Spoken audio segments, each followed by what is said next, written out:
This is the Marcus Deegan Show. Damn it. All right. I'm Drew Angelcor, bare knuckle fighter, and this is the Marcus Deegan Show. The Marcus Deegan Show. What's the story, guys? Welcome to another episode of the pod. I'm your host, Marcus Deegan, shooting from the most spectacular city on earth, Las Vegas. Where am I? I'm at the world-famous Sticky Paws Studios right next door to the UFC Apex. We've got another badass in the building. Thanks for joining us once again. Coming back to my channel, I'm glad that you like it. I'm glad you appreciate it. This is all you got to do is show me some love, like, share, support, all that kind of stuff. We've got another great fighter in the building today. You know, when I have these fighters in the building, I always like to ask them, have you done a podcast before? And sometimes they say yes. A lot of the times they say no. I'm popping cherries left, right, and center over here. Now, that's not something that you want to say to a bare knuckle fighter. I'm popping your cherry here today, Sticky Paws, because you can end up with a fucking dislocated fucking jawbone and a cracked orbital. We don't think that's going to happen today. We're just going to have some serious conversations and find out a little bit about this man fighting out of the bare knuckle fighting championships. Would you welcome to the Marcus Deegan Show, his first in-studio podcast, Drew Angelcor. What's up, brother? What's going on, brother? Thanks, buddy. You're looking fresh. That haircut and everything. Yeah, man. Shout out to Rock at Empire Barbers. It's one of my sponsors. Oh, really? Yeah. Where are they at? In Barstow. That's where. Oh, so I'm from Barstow, yeah. Barstow. What goes on there? Like, what's the main thing in Barstow? Do you want a positive answer or a real answer? So let's go. Let's start off with a positive, and then we'll deep into the fucking shit. Well, we have the original Del Taco, so we got that going for us. Is that right? Yeah. So that's and we're one of the only places that has a drive-in movie theater. Oh, so shit. I think we're pretty proud of that. I like the. That wasn't the answer that I was expecting. Yeah. We have the world's first Del Taco. Is it the world's first or America? Or is No, it? it's the. I mean, I don't know if I don't know if it's anywhere else international. around the world, is it? No, I don't think so. No. I mean, I'm pretty sure it's franchised, but we have the original. The one in Yermo is the Burger Den. Oh, yeah, mate. That was the original. Yeah. And, we have 3 in town, so we're pretty proud of that. And are you born and bred there? So actually, I was born in Vegas. That's what my birth certificate says. But I've been out there since I was 4, so 29 years. So it is my hometown. That's why it's always on my shorts when I fight. So You like to keep all that kind of stuff. Like, does that mean a lot to you to stay in your hometown where you were born and bred, and just to keep that maybe humble lifestyle a bit? definitely, absolutely. I'm proud of, we're a small town. We've got like 25,000 people. We don't have much, but to me, I like to, it's a small town. We support each other. They definitely support me. I fight with the name, the town on my trunks. And, it's where I'm from. Why would I talk shit? Am I allowed to cuss on this? Yeah. Okay. Why would I talk bad about the city that I'm from, where I'm raising my kids? The way I see it is, if there isn't much to talk about, at least I'm going to bring some value to it. What's the difference between how old are your kids now? I have a 4-year-old daughter, is my youngest. My son will be 8 soon, and my oldest is 10. So what's the difference between them growing up in Barstow to when you were growing up in Barstow? Oh, it's safe to say this entire world we live in today isn't the same as when I grew up, No. Even over the last 5 years, the world's changed. Surely. The last 3. Definitely. So, just from that standpoint, it's just the evolution of, you drive down the street. Back in the day, you couldn't keep me in the house. We were outside playing sports and running amok, and now you drive down the street and you never see anybody. There's never kids in the street in your way. Yeah. And so, but my kids, I keep them in, they're in the boxing class that I teach. My oldest daughter is into pageants and cheer, and she boxes, so she's a beauty and a beast. That's so funny, when I was looking at your Instagram, I see these photos of you, like, all busted up, swollen eyes, cuts, just smashing people left, right, and center. Then you scroll down a little bit, and there's you with your little daughter. And, you're clean shaven and you're looking all cute as a dad. How's that contrast go together? Like killer pageant dad. Yeah, man, I love it. I feel that that's a reality show right there. The killer and the pageant dad all in one. Absolutely, man.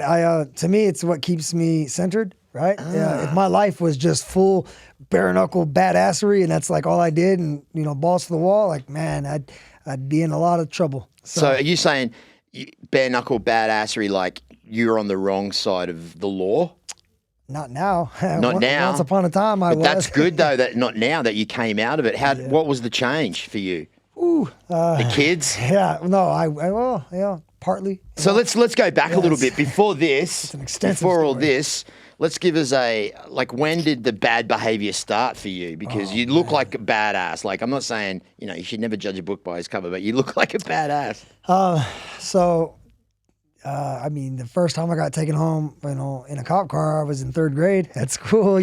So you're an extensive criminal. Yeah, man. I just was a knucklehead. I was Yeah. doing what kids do, exploring and hanging around bad crowds and doing whatever I had to do to blend in, and that led to a lot of trouble. Fights. Fight more so me getting beat up. Hence why I found boxing. We'll get into that, but I was just petty theft and breaking into things and stealing stuff. And, eventually I got caught, and I was just hanging around the wrong people, and we moved a lot. So I was always having to make new friends and trying to do whatever I had to do to fit in. And it was never the right thing. Selling drugs? Doing drugs. Doing a lot of drugs, yeah. I wanted to be a drug dealer, but I ended up being a drug user. So. Yeah, you cannot be. Listen, I made that mistake too growing up when I would sell ecstasy pills for like $30, and I had this guy that would give me like 100 ecstasy pills and go, okay, I want at least $20 per pill. Whatever you make on top of it, it's yours. Yeah, that didn't go well for me. I end up eating them all. And Absolutely. you know what I mean? Just staying up for 4 days on 100 pills and then owe the guy.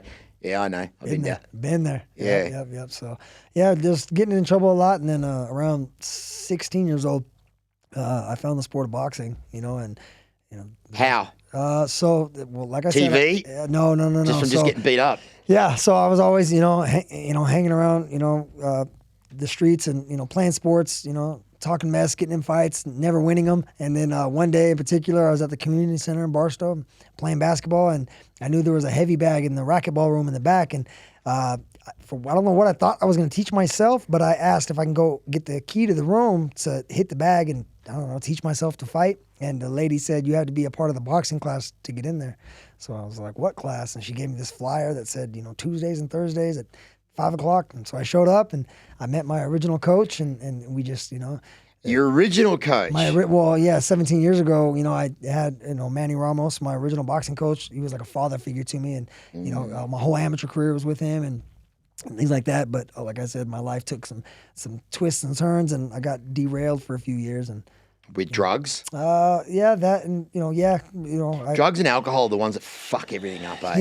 Yeah, so it's unfortunate, but so I was obviously a young fighter, and I would party and celebrate on the weekends, and at one point it was a lot of fun and minimal consequences, and eventually that the scale tilted. But what happened is I actually got an injury from a fight that got me on some painkillers, and then I ended up hooked. And prior to that injury, I'd never messed with painkillers, and that was the start of it. And then again, I was hanging around the wrong people, and in 2013, I was actually getting ready to make my pro debut.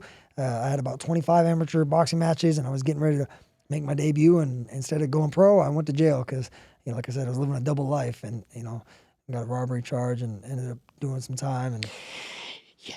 Do you think that doing that time was the best thing that could have happened to you for you at that time in your life? I would like to say so, but that was in 2013, and I didn't get sober till 2017. So, I had my first child was on the way, and I was, training during the day and drinking and popping pills and, robbing people at night. And I, like I said, I was, I didn't go to jail every time I got drunk, but, every time I went to jail, I was drunk, if that makes sense. Yeah. So this night, I was, sloppy and got caught, and my daughter's mom, she was pregnant at the time with my first kid, and I swore I was going to get it right because I had a kid and I had every reason.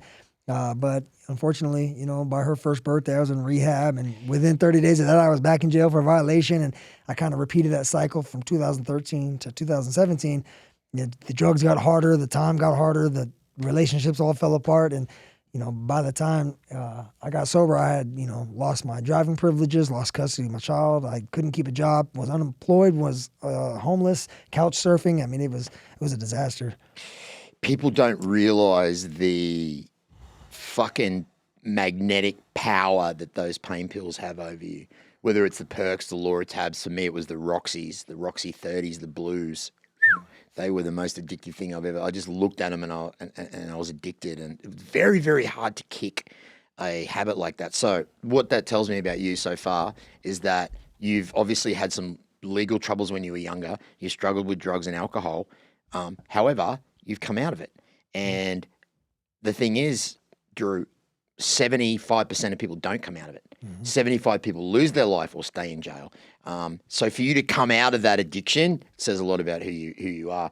And does that stem from your boxing background, do you think, of who your character is? Oh yeah, I believe those character traits, the discipline and the work ethic. I have a go hard or go home mentality. Right, I'm an extremist, and even now as a sober man, everything I do is full tilt. And so obviously when I was doing the wrong thing, and I was doing that full tilt. Yeah, there's no off switch, is and there? now I'm on the other side of it, and I'm just as full tilt when it comes to sobriety, training, fatherhood, being a husband, all of these, occupations that I have, I am full tilt. And, for the most part, I'd say as long as I'm directed in the right direction, it's a good quality. I've taken that same, what used to be a liability is now an asset for me. So how long have you been sober for now? Since November 14th, 2017.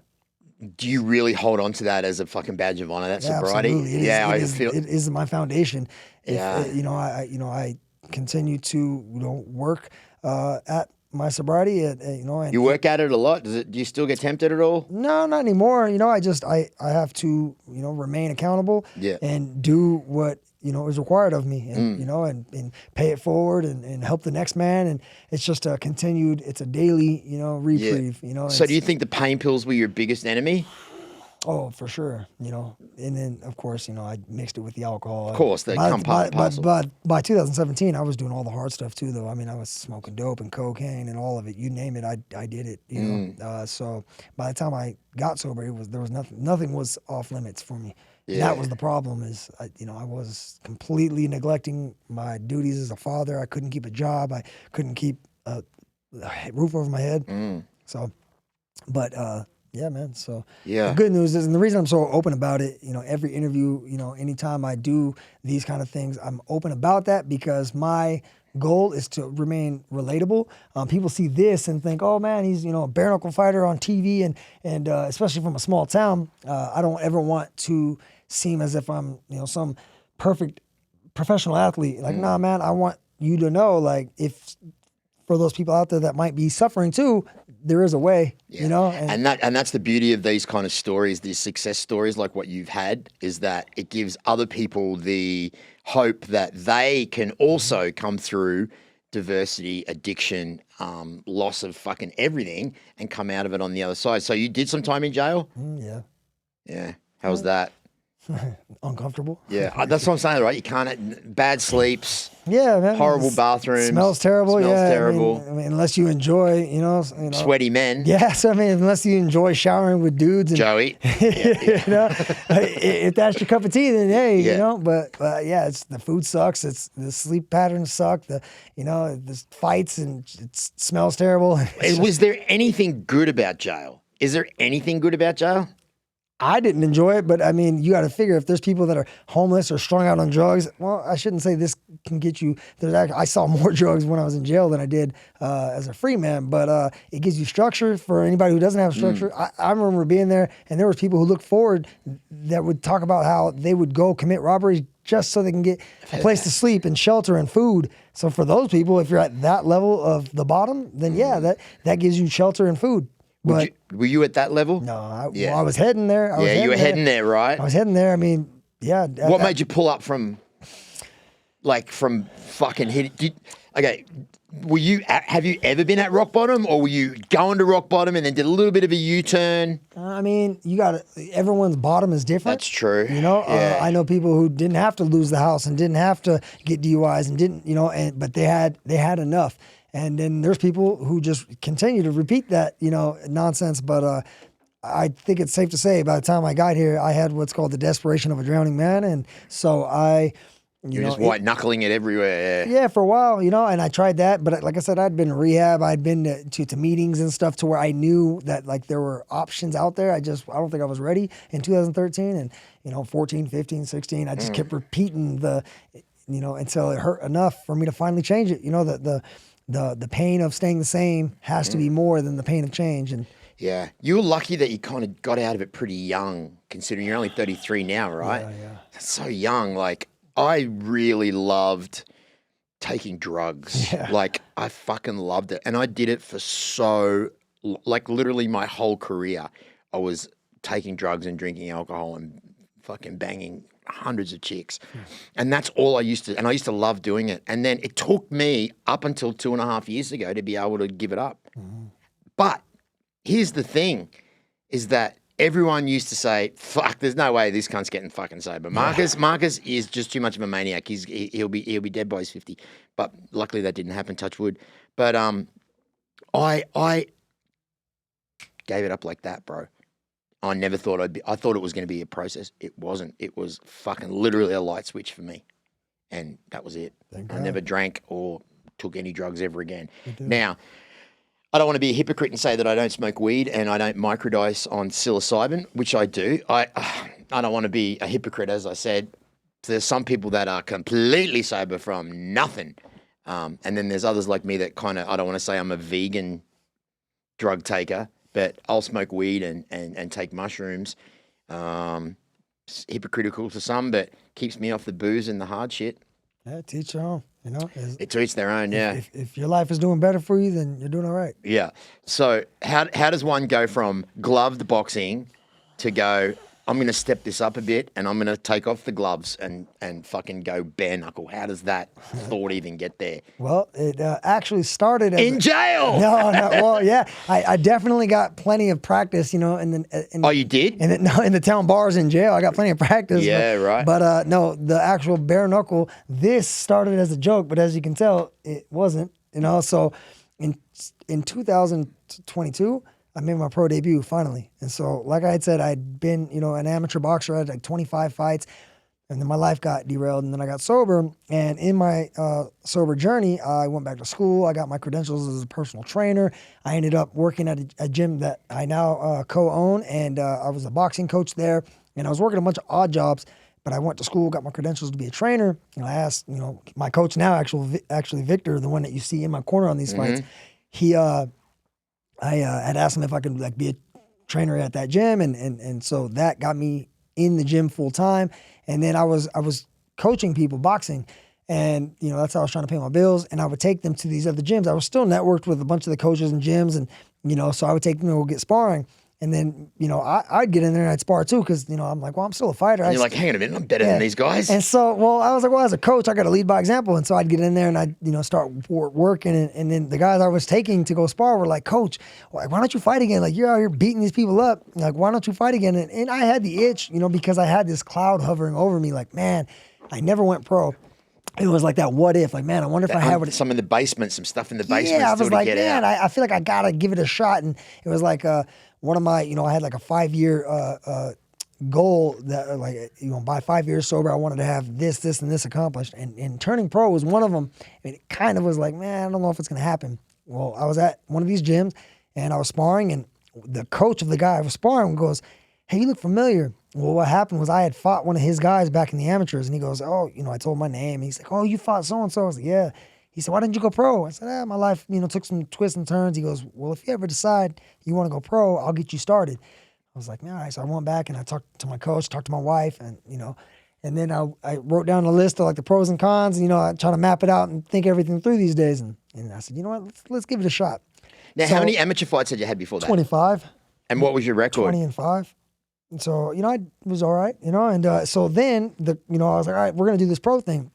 Well, what happened was before I actually got those fights going, I forgot, I actually ended up doing a Street Beast fight. So shout out to Street Beast. And the reason I did that was because to answer the bare knuckle question was, you know, I heard like Street Beast had like a bare knuckle thing, and I just wanted to do like one bare knuckle fight on my bucket list just to say, you know, I'm tough, you know, and I wanted to test how tough I am. And so that was already like on my thing, and I didn't know anything about Street Beefs as far as like their following. I didn't know they had millions of followers on YouTube. And one of my buddies that did it, and he was like, hey, you should do it. So I threw my name in the hat, got picked, ended up fighting, and you know, the fight's on YouTube. I ended up knocking him out in the first round, and everyone's like, oh man, hyping me up, and I'm like, oh, that's cool. At least it was my first fight in sobriety, you know. And so I'm like, all right, you know, now I'm, you know, I guess I'm 26-5, right? And so then. That was a Street Beast. Oh, so that was your first sober fight? Yeah. I hadn't fought since like 2014. because I fought all my other fights were USA Boxing, like they were real amateur fights. And so I did street beefs, and then I posted it. And one of my friends on Facebook was like, "Why are you doing street beefs, bro? You're better than that." And I replied back like, "Well, I'm going to use this to kind of get into the bare knuckle, like underground bare knuckle thing, just to, I don't know, like, I was watching King of the Streets and BKFC. I was watching all these bare knuckle fights all the time, and I was like, I know I got what it takes." And so anyways, then this coach says he'll get me my pro license and we'll do our thing. So we got my amateur license through USA Boxing reinstated, and we went down to Mexico, to Rosarito, and I fought, and I ended up knocking that guy out in like the second round. I was like, oh man, and it was cool. I had my wife and like all my coaches. We all like got like an Airbnb on the beach in Rosarito. That's my girl's family's from, Rosarito. Yeah, my mother-in-law's from Rosarito, and my father-in-law's. So my wife is Hispanic, so my in-laws are from Mexico. Yeah, so am I. and so I ended up getting my USA license. Fought a guy, broke his nose in the second round, won, and then I ended up going back down to Mexicali a couple months later, and I fought 2 guys in one night, beat them both. And so, this is like my 4th fight now, sober, and I'm knocking everybody out. I'm like, maybe I got it. So I tell that coach, all right, let's pull the trigger. So then March of 2022, I ended up going pro. And I won, knocked him out in 3rd round. I stopped it. And then as quickly as it started, it fell apart because I had differences with that coach that turned me pro. And, I wasn't going to leave the team I was with, in Barstow, my coach, Victor, Victor Fitness. That's my team. Yeah. And I wasn't going to leave him, and so I told, the coach, thanks for getting me here, but nah. And then, I'm 33 at the time, I'm 30. I'm like 31 years old at the time, and I don't have a lot of options. Like for a debuting boxer, like I'm old. I get it. Most guys are like 18, 19 starting a career with but at 32, 31, 32, people aren't looking at me. And so I had already had my buddy, when I told him I was interested in doing a bare knuckle fight, he had said, I know guys that, are plugged in with the BKFC. I can put your name in there. And I was like, why not? So I ended up having like these matchmakers and managers already on my Facebook and Instagram. And they would message me from time to time, hey, are you ready to go bare knuckle? Like, let's go. And when they saw that I posted my pro debut, they were like, hey man, like, let's do this.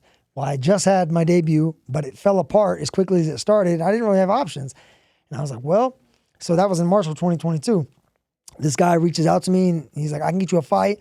And I was like, well, I thought you had to do tryouts and all this. And he's like, not if you, sign with me and this and that. So I was like, man, again, I talked to my coach, I talked to my wife, and I said, let's do it. So April of 2022, so almost 2 years later, I'm getting a contract to go up to Montana and fight, BKFC 24. And, Who was headlining that card? Lorenzo Hunt. And this is actually the 3rd time, because he'll be on this card too. This is the 3rd time I fought on one of his cards. So, but Lorenzo Hunt, I think he fought, what's his name from up there, from Montana, Joe Riggs. It's when he smashed the tomato in his face and all that. Oh, that's right. So my debut, and I don't have any, I wasn't conditioning my hands. I had just fought a glove match a month ago. Now I'm in Montana a month later fighting bare knuckle, and they, toe to the line, three feet apart. And, shout out to Timmy Mason, who gave me hell in my debut. And he comes off the line, boop, and just puts me on my ass in 5 seconds in round 1. I'd never been knocked down in any fights or anything. Next thing you know, I'm looking at these bright lights and, there's thousands of people. I just got done fighting in Mexico in front of like 50 people. Now I got thousands of people, cameras in my face, lights are bright. I'm on my ass. Did you freeze under the pressure a little bit? No. You just went. It was just inexperienced. Just 3 feet apart. He came right off the line, and he had fought bare knuckle before. He knew what to expect. I didn't, and so I found, I didn't know this before. Thank God. It probably would have mind fucked me, but he was, knocking everybody out up there. You could look up Timmy Mason. He's a badass up there in Montana, and so he knew what he was doing. I didn't, and so he introduced me in the worst way, what it was like. Did you lose that first fight? No, I won unanimous decision. I got fight of the night and everything. It was what? So that's what I'm saying. This guy. So I get knocked on my ass, and then in the 5 seconds in round 1. Get up. I'm like, all right, well, here we are. Now I got that out of the way. And so I start doing my thing. And the next round, I knock him down. And I don't know if you guys played the highlights, but that's what that fight was when you played the highlights. Joey, let's go and let's roll the clip so we can see. So this was the second round. Entry on the left hand, another left hand. Carry left in the right. He gets right One up. knockdown apiece as Mason is is on the canvas. Damn. Knowing that he's up by 2 big points on the score. And that was the fourth And he's round. up even more now as Mason down for the second time in this fight. True. Damn, you're in some shape there. Fucking shredded. So check this out. So I knocked him down twice. He knocked me down twice. So it was we got the fight of the night. But you know, I won unanimous decision, and you know, it was a hell of a fight, hell of an introduction. And you know, to this day, me and my coach joke that as long as the fight's not as hard as that fight, you know, it's gonna be okay. Yeah. And I haven't had one yet. You haven't? Nah, man. Every fight since. What's that second clip that we've got? Can you roll that second clip? That was my next fight. Oh, not that. That was my last fight. So this one's only. How long ago was this? That was my September this last year. Trunks for Drew Angelcor, black trunks for Brett Hudson. Break. Stop. From Angelcor. Don't take him down. Don't take him down. So I'm obviously more comfortable now because I've been here. Yeah. Both fighters. He's just coming out hard at bullet a gate. Sound advice. Nice jab. Right now, it's going to take a minute for Hudson to get comfortable out there. Getting distance with that jab and setting up that right hand, I think. Now taking himself back, anti-tight jab again from Angelcor. Taking your time. Beautiful. Trying to throw the naked right hands. There's the jab from Hudson. You can just see he's already Getting your distancing with that jab. It's Hudson. Hudson has his nose bloody, pouring blood out of both nostrils. He's from the hard jab, the fast jab of Drew. You're smelling blood now. Jab again, follow through. Oh. What I love about bare knuckle is the sound. Oh. Look at that. Nice little combo there. Smearing blood on the head now of Hudson. He looks a little wobbly already. No, mate. Nah, you're fucked. Outside of his left eye. Over here. Time. This is a medical timeout. And let's hope this fight doesn't stop early because of the cut. I'm not sure how So looks like it might be in a bad spot though. they're not going to stop it here, are they? First appearance of the night.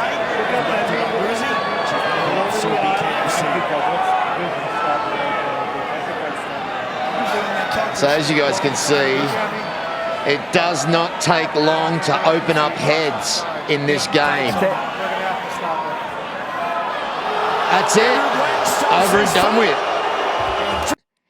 Drew's like, fuck, that was easy. That's it. Well, I'm just booed me. pumped up. They booed you. Well, he was from Denver. I fought in his hometown, so Even better. Yeah, even better. yeah. Shout out to Brett Hudson. He's fighting again. I think in like a month or so. So Well, he's not fighting you. nah. He's already had that chance. Hey, but look what I just told you. So you know, I got introduced to my bare knuckle fight, you know, in the worst way, and so did he. So you know, hopefully he'll do a lot better now. So that was his first fight against you as well. He was a fill-in. I actually signed to fight a world champion that pulled out. I'm not gonna call his name. Maybe I'll get it down the line. But I had a boxing world champion on my contract, and then he pulled out like 2 weeks before, and he stepped in. So, you know, to Well, those. fair play to him then. You got knocked the fuck out really, really quickly, but fair play to him. That's but he great. had the balls that other people didn't. So you know, thanks. And that's what it's about, right? Like having the balls to fucking stand up and get in there and do, especially with bare knuckle, man. Yeah. There's like it's no joke.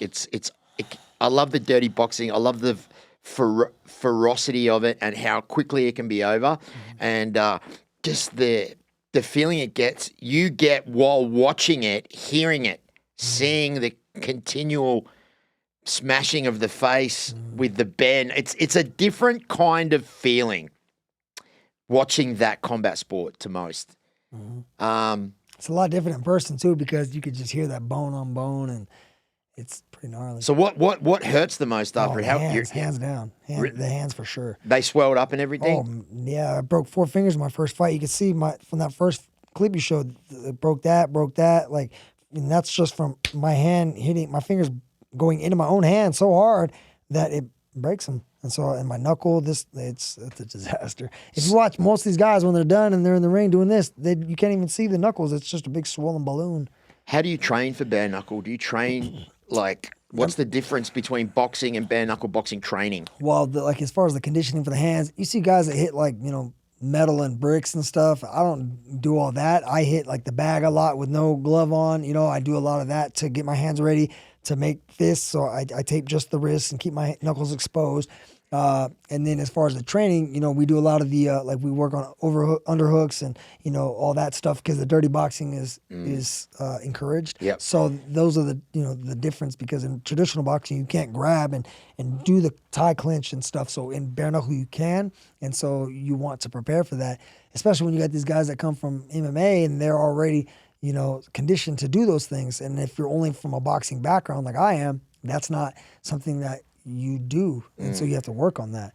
So you had to learn that in a sense that you did? But so my coach now, Victor, is a former professional cage fighter. So he knows, the wrestling and the jiu-jitsu and all that. So we work on that. And then even the coaches I train with out here in town, in Vegas, when I come, they've worked with other bare knuckle fighters. So we work, a lot of those, same drills, So I'm with a lot of coaches that know the bare knuckle side. So we drill specifically what I will see and do. Right. Yeah. That was going to be my question. Is there specific bare knuckle coaches?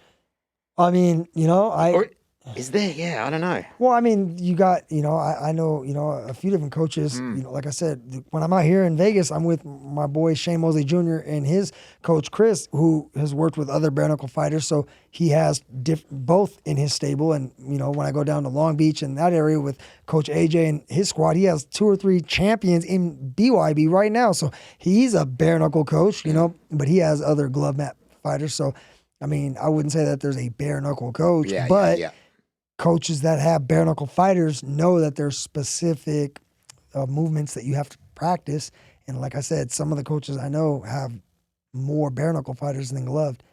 As an organization, how is it to work for these guys? I mean, I don't have anything else to compare it to. So, I definitely, it's, I'm still here and, they're giving me a platform and they're giving me an opportunity to fight in my hometown. So I can't be mad at that. Yeah. So where's the venue that this is going to be at? And like, where can we watch it if we're not in your hometown? So you can download the BK TV app on like the Roku TV. I think like Fubo TV. I think it's on the bottom of that flyer, but, you can download the app, and then it's at the Peacock Theater in Los Angeles. Nice. Which is 2 hours from where I'm at. Yep. So that's the beauty that's another positive about Barstow is we are 2 hours from Vegas and we are 2 hours from Los Angeles, right in the middle. So, we're small enough where nobody bothers us and it's not like traffic everywhere you go, but we're close enough to wherever, we can go to the beach within 2 hour drive, come out to Vegas. And so. Yeah.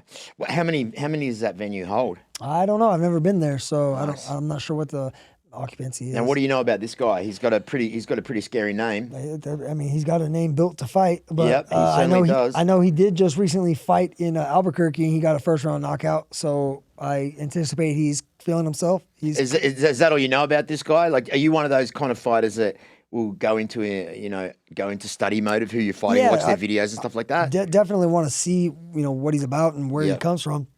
And he's got, I think, like 25 MMA fights. And but I don't. When they come from the MMA world, I don't really, especially when they go to the ground, like none of that's gonna give me much to work with. So I watched his one bare knuckle fight that he had, but it was the first round. He got rid of the guy, so it's not much to work with. Yeah, there's not much you can't pick. So have you watched any of his MMA fights? Yeah, I watched them. And like I said, the one bare knuckle fight he just did. I got enough out of that and the few clips of MMA to where. I know enough, and I'll take care of business. So, his momentum is going to be short-lived, Yeah, that's a great way to look at it. Hey, Joey, can you pull up that Street Beefs? Just pull up Street Beefs on YouTube with Drew's name. Type in Coach Drew.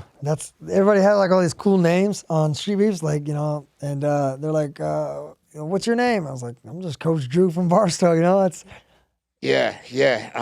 Yeah, Street Beefs. Sean Merriman, he's one of the owners of that now, I think, isn't he? The NFL football player? I'm not sure. I mean, after I got back into the organized fighting again, like I got some of those people, a lot of those people on like my social media. Yeah. And it was fun. Like I'm not, I think if anybody wants to have fun and scrap, that's a cool little get down, gets you some exposure. And yeah. What do you think of the power slap? It's stupid. That's fucking dumb. Like, you don't like it? No, I mean... Have you watched it? Yeah, but like... Could you do it? Why would I? Yeah. Like, to me, I mean, it's not like I'm scared. Look how barbaric this is. But to me, it doesn't take a skill set. It's just like, hey, dummy, hit me as hard as you can. Let's hope I don't fall out. Yeah, I suppose people have different views of it. Some people either love it or people fucking hate it. Oh, man, I just don't understand. There's no strategy. It's not like I can outthink you. I think it's mental. I think it's all mental, right? But I mean, I literally am going to just let you smack me as hard as you can and hope I don't pass out, and then hope I can smack you harder. What do you think would be the defense for power slap?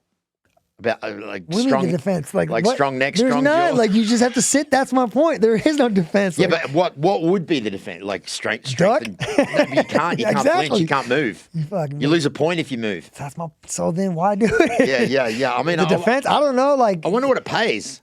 It must pay pretty good. I would hope. Yeah, You yeah. better pay me damn good if I'm just gonna sit there and let you beat the shit out of me, like, without the ability to move. At least here, like, don't get me wrong. I've broken fingers. I've had my face split up open, but Your face doesn't look too bad for a bare knuckle fighter. I got Your a nose couple is pretty scars. straight. Yeah, actually, I have my Not nose, too bad. I've only had my nose broken once, and that was just, dicking around with kickboxing before I started boxing again. I Yeah. was just doing all kinds of stuff to stay in shape. Yeah. And I sparred for the first time kickboxing, and I slipped right into a freaking kick and broke my nose. Like 3 days before I got married, my wife was pissed. Oh, I bet I had she a wore broken black nose. eyes. Oh yeah, it was. Oh man, I showed a picture to my wife, and she was like, "We're getting married this weekend." The pictures, you asshole. So yeah, I got more of an ass whooping from my wife than I did the kick in the face. Yeah. Yeah, so street. Okay, Oh so, man, here we go. And look, we fight in the dirt. Like I said, the element. It's cool, man. If you're just like a knucklehead that just wants to scrap, and that's a big boy you're fighting there too. Is this you? Is this you? Yeah, that's me. And what's funny is, so I had to cut down to 170 to make this. So before I got back into the fighting, I was like bulking up, just trying to lift weights, and I don't know. I thought I was gonna get big and buff. Oh, nice. That was a nice little So I was like jack right hook. 170 right there. So I'm thick right there. Yeah, you are. That overhand right, it looks like it's going to be the number. And I don't know. Nice if you little can- feint I right don't know there. if you can hear, but you can definitely hear I'm dropping hammers. Can we hear any? I don't know if we can hear that.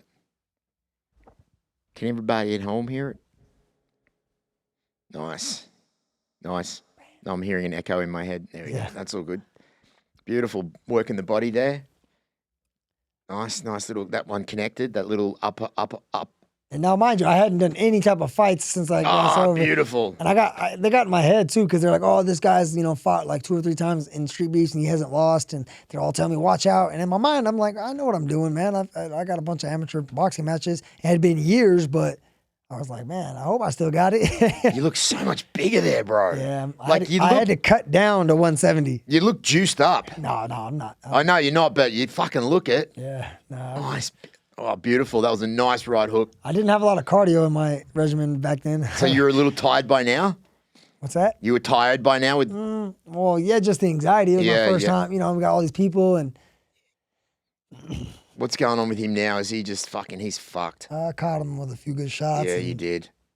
He's and he's we're- done. and He's we're done. we're in the dirt, so that doesn't help. Yeah. It's- There's dogs running around outside. It's Fuck. crazy.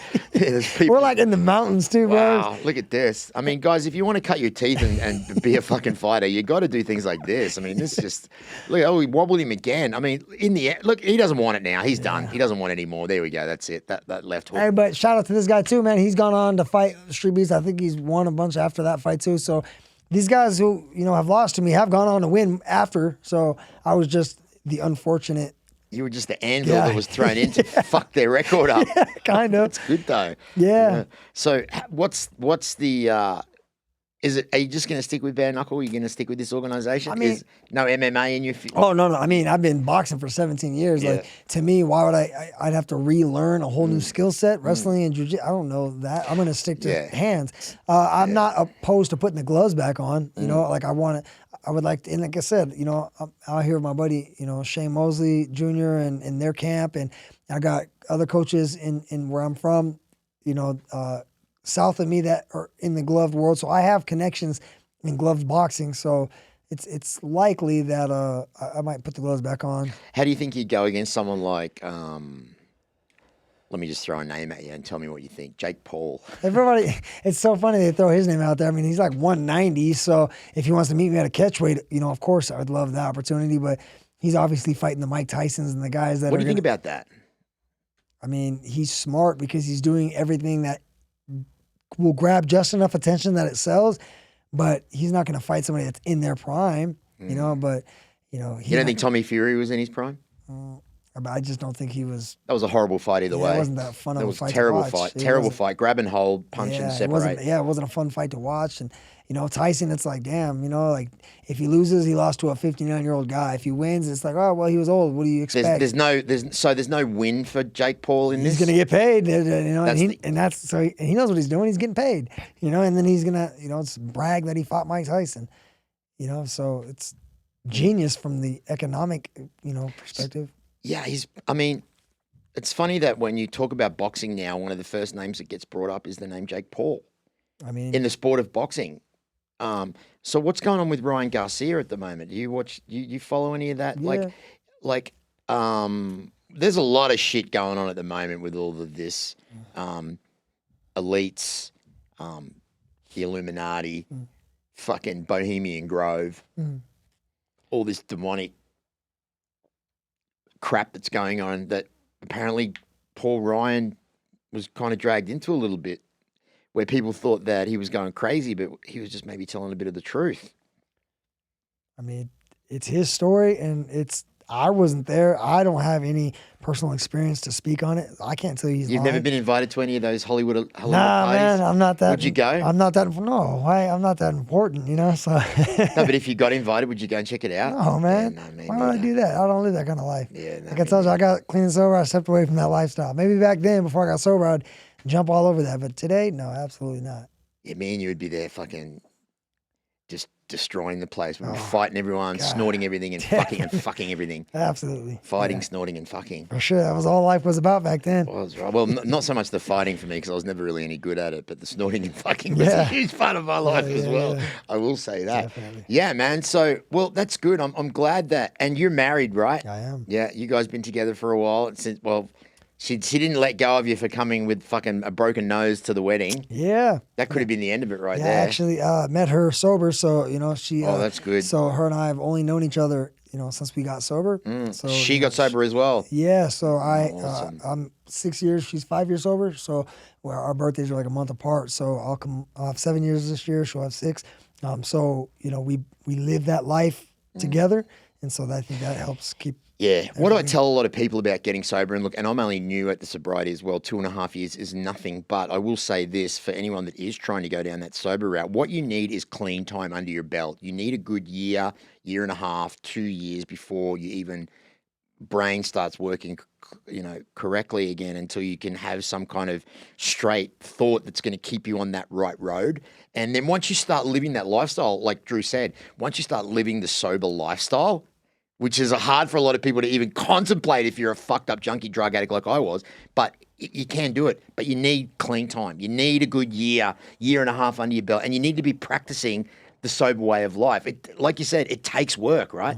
Absolutely. It takes work to stay sober. It doesn't just come to people that easily, especially, you know, if people put in as much time into their sobriety as they did into fucking doing their drugs in there. Yeah, that's what I was going to say is, it took work to stay drunk and loaded, right? I had to, come up with the money because I couldn't keep a job. So I was, stealing and robbing. But you and did it. scheming. We I did it. Yeah. We did it well. I didn't take any days off, you know? Yeah. And so when it came to staying drunk and loaded, I was full tilt, Yeah. so I have to be the same way to stay sober. And Yeah. And there's no way you would have been able to achieve what you've achieved staying fucked up. There's absolutely not. That was why I didn't go pro. I was supposed to go pro in 2013, and I had a promising career ahead of me. I'm glad it didn't work out that way because now, I'm a father and a husband, and now I have a story to tell. Because the way I see it is, if I would have went pro back then, even if I would have had any success, it's like, what story would I have had to tell people? I tried it, got it right the first time. Look at me. Nobody wants to hear that. No, because we're all like you, Drew. We've all had our ups and downs with life, especially fucking hurdles of drugs and alcohol. So that's why I love these podcasts. And I like talking, like, obviously you're a professional and I love what you do for a living, but I like to learn that side about you, the struggle side and the dad and the family side. That's why these podcasts are good, because you get to hear things that you probably, don't necessarily would get on fucking ESPN, a story like this, Yeah. So that's why I really believe in and you don't have any shame anymore in. No.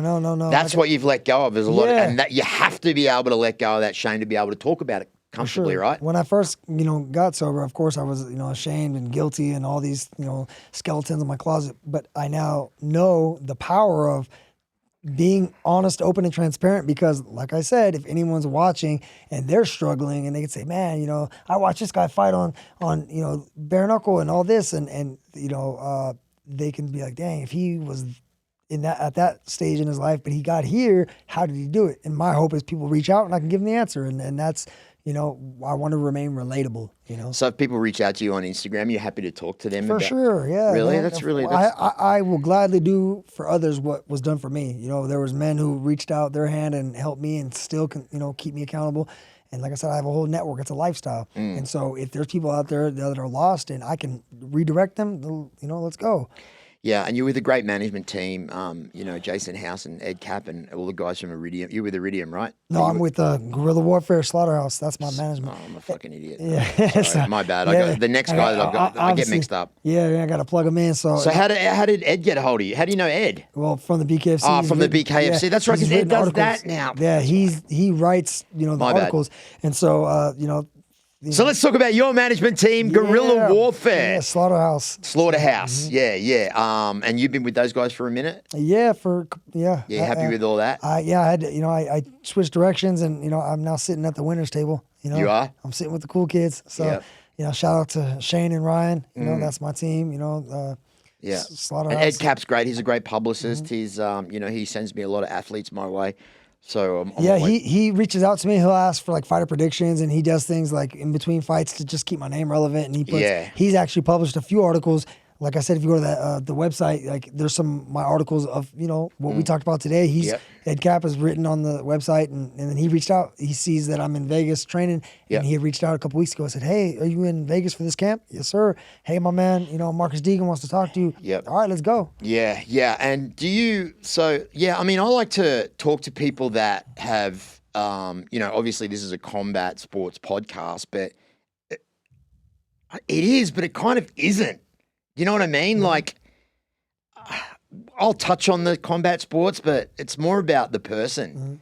And that's why I wanted to talk to you, because once again, after I'd stalked your Instagram for a bit and just saw the contrast of killer to dad, and you said it's the balance that keeps you fucking on the straight and narrow. Yeah, man, because, at the end of the day, this isn't going to last long. I only have a small window to do anything with this fighting. And so then when I hang the gloves up, or, not the gloves, what then? I'm still a father and a husband. So, and of course my children are watching, because you have to remember, I drive all the way out here. I train hard. I'm in camp. I'm doing my thing. I come and I talk to you. I go home to who? My kids, man. Yeah. So they're watching me, and everything I do is to provide for them. So You let them watch the fights? well, The 10-year-old, right? Well, yes. So at the there's people who hold fight parties in town, and they go to the fight party with my wife and stuff, but they could care less. Like my youngest daughter's like, "Look at my Barbie," Yeah. And then my son, he just wants to go climb trees, and then my 10-year-old, she's like, "Oh, blood." So, Oh, really? like I said, she's in my boxing class because I make her, but she just won the Miss Barstow pageant. It's like she's a pageant queen and a cheerleader and a dancer. She doesn't care about this. Oh. She wants to go to this fight, she says, but the blood scares her, so I don't know how that's going to work. Yeah. But how's your wife when you do it? She gets nervous, but she loves it. We watch every fight, UFC and boxing. We call it fight night, date night. We'll watch the fights, and we were watching bare knuckle, before I was fighting bare knuckle. Yeah. And what's really cool is there were fighters that I looked up to and that I thought were badass, and I'm personal friends with them. I got cell phone numbers of the guys that I used to watch and go, "Oh, he's dope." So that's cool, because I'm like, and even now, like seeing my name on posters, it's surreal. Being in a studio like this is unreal. I'm from Barstow, like I don't get to do this. And years ago, I was sitting in jail cells and rehabs, and so to me, all of this is it's awesome. So you have gratitude. It's so important, eh? Oh yeah, man. People don't realize that. You got to be grateful for what you've got and what you've come through. For sure, man. So this is literally in your hometown. Well, no, I'm from Barstow, so a couple of hours away. California is the home state debut. But So let's talk about who's going to be there for the first time watching.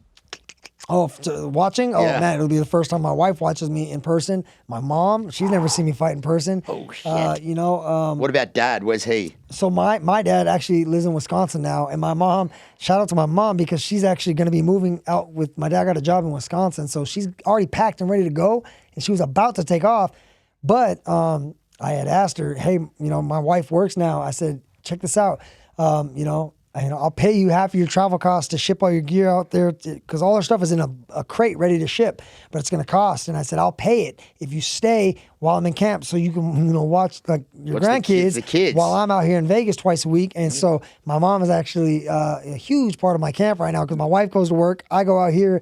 And then so once my fight's over, my mom will see it. And then she'll probably be on the road by Monday on the way to Wisconsin. Nice. So after this, it's going to be a whole different world because I have no family. Like I said, my wife's not from Barstow, so we have nobody in town. So it's going to be different after this fight. I don't know how we're going to manage, but we'll figure it out. Yeah, you'll figure it out. I don't know how you're going to feel performing in front of your family. I will say that, like, when I was, before I retired from the show that I was in for 23 years, I never got nervous performing on stage, whether it was 5,000 people, 2,000 people. I never got nervous. The only time I ever got nervous during the show is when my family was there. When my mother and my dad were watching the show, then I would get fucking nervous. So I just hope that those nerves don't get a hold of you, fucking seeing your mum and your wife down the front. Well, hopefully I don't see them.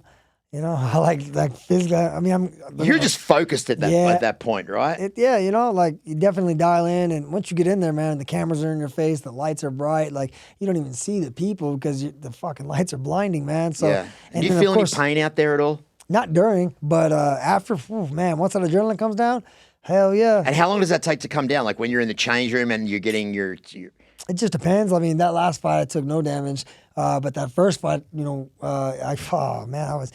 So when I went back to the room, I took a shower, got all the blood off. My ear was split. My face was split open. My head had a cut. Hands were broken. My coach and all the people that had been up there with me, they went out to dinner. I just stayed back at the room. I couldn't even eat. My jaw, I got rocked. So how do you not take pain medication? Tylenol, suck it up. And it's only because I know, to thy own self be true. And I know, even if it's a justified reason, because the pain is unreal, I know where that leads. So I just have to suck it up, man. I'll take some ibuprofen and that's it. See, this is where you are more... what's the word? Let me use the word. You are more elevated in your sobriety than I am because you will avoid the situation of taking a pain pill even if it's justified. Me, the other day, once I found out I'm getting all this surgery on my mouth, my sinus and stuff, the doctor said to me, the pain's going to be pretty bad. We're going to prescribe you opiates. And straight away, I got that fucking feeling in the stomach that, is it okay for me to have them now because I'm having surgery? Is that okay now? Like, there's still that, so it doesn't go away. Maybe after 7 years like you, it might a little bit, but it's still a little fresh for me. So I still got that little bum rush. You know the bum rush? You gotta be true to yourself. Only you know the answer. I know people who have had surgery and, painkillers wasn't their problem. They did other stuff. And so they're like, their wife, gives it to them as prescribed and they get through it. I know better. I know better. So so do I. I've never taken anything as prescribed, so I won't even entertain it. Why? It's not worth it. Look at everything I've got now. I'm not going to throw it away. So you just suffer through the pain. Yeah. See, that's another thing that's another thing that you have. That's your fighter mentality. The pain threshold, I think, is stronger than the fucking average Joe, the citizen like me and fucking Joey behind the counter there. Like we don't have that pain threshold. Like if you bare knuckle punch me in the face, I would literally fucking start crying. Well, I'm not going to do it, so you don't have to worry. That's good. That's good. Well, fuck, man, for your first in-studio podcast, it was always great to have someone in here and pop their cherry. How was your experience here today being in a studio? It was pretty cool, right? Yeah, this is awesome, man. I appreciate it.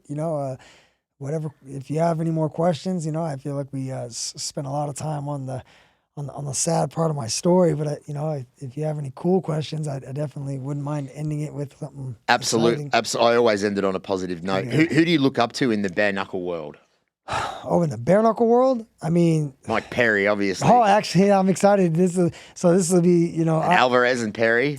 Yeah, that last fight. Yeah. Yeah. That was, well, he's fighting Thiago Alves on this one. Alves. He fought Alvarez. Alvarez, and now it's Alves. So That's what I meant to say. I'm excited to meet Mike Perry just because he's so goddamn tough. Lorenzo Hunt. This is my third time fighting under one of his cards, and I've met him obviously, and I'd say we're friends. And so I look up to just people that are that tough and just ferocious. I like that. The female champ, Christine Ferreira. Yeah, I've actually, I've done a bunch of different things with her in person. Yeah. I have pictures with her. Yeah. She's held my daughter. I've met she's her. awesome. She's been in here. Yeah, I've met her. She knows me. We were at the tryouts in Los Angeles together. So Christine and I know each other. Yep. Josh Watson, do you know him? Actually, the coach that I just left with, Coach Chris Beep Boop, he trained him for one of his fights. So I haven't met him yet, but I know the same people as him. Yep, he's a great guy. He's been in here as well. Jimmy Justice, he's actually from the British bare knuckle. You probably don't know him, but who was the other guy that I had on? Oh no, he's MMA. Joel Bauman, King Bao. No, I'm not too familiar with the MMA world. The MMA bare knuckle. Have you seen that? Oh, I've seen it. Yeah, that's tough, dude. I mean, that's just a street fight. That's all it is. That's all it is, right? Yeah, that's cool. Yeah, so pretty much the way that I always like to kind of close things up is, and I ask all my guests this question. Some of them can answer it, some of them just can't. So let's see if you can answer this one. Brother, what is your message? What is your message? To anybody listening? To the world. Well, at the risk of sounding redundant, since we've talked about the same thing for over an hour, my message is I don't care where you're at in your life. If you want something and you're willing to put the work in, it is absolutely possible. Absolutely. Nothing is impossible if you're willing to put the work in. There are no shortcuts, right? It requires discipline and hard work. You're going to take losses, but if you're willing to learn from them and keep going, like I said, I am living proof. So whatever your goal is, whether it's to be a fighter or just any of whatever ambitions you have, you just go for it and don't stop. And you're going to hit bumps in the road. You're going to take a few losses. You're going to get knocked down. Get your ass up and keep putting the work in. It doesn't matter what people say. It's always the people with the least amount of experience that have the most opinions about things. Fuck them, and just do what you want to do. Granted, it's not at the risk of hurting other people, but whatever your ambitions are, go for it. And you're just living proof of that. 100%. Man. Thank you, sir. Drew, thank you so much for coming on today. Thank you for having me. Best of luck for this. Guys, coming up April 27th at the Paramount Theatre. Peacock Theatre. Let me change that to the Peacock Theatre in Los Angeles. We got Knucklemania 4. Knucklemania 4. Yep. He's got a nice neck tattoo. Yeah. Yeah. I'm gonna punch him right in it. Let's do it. I'll be cheering. I'll be watching. Yeah, man. I will be 4-0 after this fight. I can see the manifestation happening already. Absolutely. Got to think it. Oh yeah. You already know it's going to happen anyway. Guaranteed. Best of luck to it, brother. Thank you, sir. Guys, today's episode was proudly sponsored by Muse. Muse is the psilocybin-infused products. Go to the, in my bio, the link in my bio, you can find out anything about it. And if you want to live a more vivid life, if you want to fight depression without going the pharmaceutical way, if you want to be a little bit more focused and enjoy your life, then check out Muse. This has been another episode of the Marcus Deegan podcast, shooting from Sticky Paws Studios. Bare knuckle fighter, Drew Angelcor. Is it Angelcor? I like Angelcor. Angelcor. A-N-G. Oh, man. Yeah, it's Angelcor. They spelled Angelcor. Damn, I hope that's not like that on the real flyer. Motherfuckers. Did they spell it wrong? Yeah, I just noticed that. No one else has noticed because no one's pointed that out yet. Yeah. I knew there was something. I wonder why I kept getting the last name a little bit confused. Oh, well, we might have to talk to... can we talk to the poster people over at the Bare Knuckle? Because you fucked it up, all right? Let's get that happening. Let's get that changed. Let's get this man on the marquee. Thanks very much for listening, guys. Another great episode. Marcus Deegan for the Marcus Deegan Show. We're out.